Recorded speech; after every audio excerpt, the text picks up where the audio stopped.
Rais wa Senegal Bassirou Diomaye Faye ametangaza mapumziko ya kitaifa kufuatia ushindi wa kihistoria wa timu ya taifa ya soka Teranga Lions katika michuano ya Kombe la Mataifa Afrika AFCON. Katika tangazo lililotolewa kupitia Ikulu, rais alisema mapumziko hayo yamelenga kuwapa wananchi nafasi ya kusherehekea ushindi huo mkubwa ambao umeiletea Senegal taji lake la kwanza la AFCON katika historia ya taifa hilo.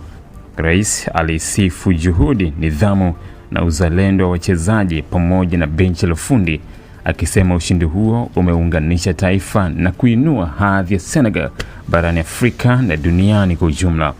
Ushindi huu ni fahari kwa taifa letu sote, ni matokeo ya bidii, mshikamano na nidhamu, alisema rais katika ujumbe wake kwa wananchi. Baada ya ushindi huo, maelfu ya wananchi walimiminika mitaani katika miji mbalimbali kusherehekea, huku serikali ikihakikisha usalama na utulivu vinaendelea kudumishwa. Shughuli nyingi za serikali na za kibiashara zimesitishwa kwa muda kufuatia tangazo hilo, ili kuruhusu wananchi kushiriki kikamilifu katika sherehe za kitaifa. Ushindi wa Senegal katika AFCON umeandika historia mpya kwa taifa hilo na unatarajiwa kuwa chachu ya maendeleo zaidi ya michezo, hususan soka miongoni mwa vijana.